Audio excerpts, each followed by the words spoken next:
দেবর্ষি, অতীতের কথা তুমি তো সব জানো। শ্রীলক্ষ্মীকে বলো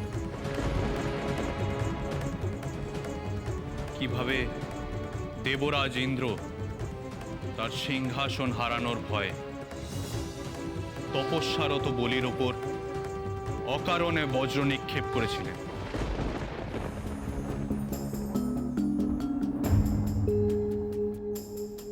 মাতা,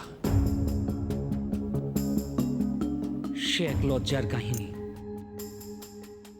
বলি অসুর হলেও তিনি দানবীর।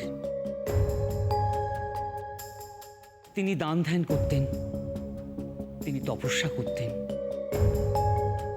জগৎচোরা খ্যাতি তার। অসুররাজ বলির পত্নী বিন্ধ্যাও ধার্মিক এবং পতিব্রতা। বলির রাজত্বে সকলেই সুখে বসবাস করে। একসময় দান ধ্যানে প্রচুর পুণ্য অর্জন করলেন এই বলি। এরপর আরো বেশি পুণ্য লাভের ইচ্ছায় এই অসুররাজ বলি গভীর তপস্যা শুরু করলেন।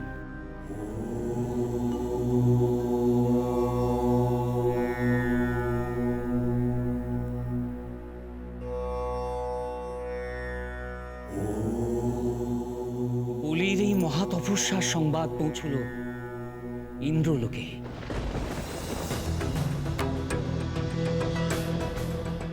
অসুর বলি মহা তপস্যা আরম্ভ করেছে। তার পুণ্য বল ক্রমশ বৃদ্ধি পাচ্ছে। এই তপস্যায় সফল হলে সে ইন্দ্রলোক জয় করে ত্রিলোকের অধিপতি পর্যন্ত হতে পারে। দেবগুরু বৃহস্পতি, এক্ষুনি তাকে আটকানোর কোনো ব্যবস্থা করুন। দেবরাজ ইন্দ্র, কেউ যদি তপস্যার দ্বারা পুণ্য অর্জন করতে চায় তাহলে কি তাকে বাধা দেওয়া যায়? না না, এ অত্যন্ত অন্যায় হবে।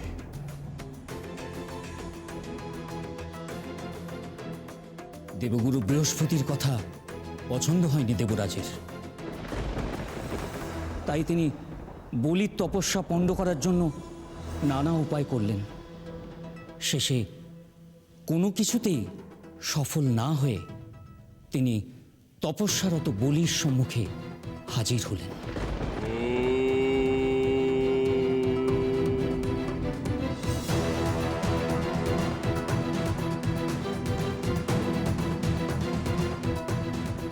কোনোভাবেই নিজের সিংহাসন হারাতে চাই না আমি।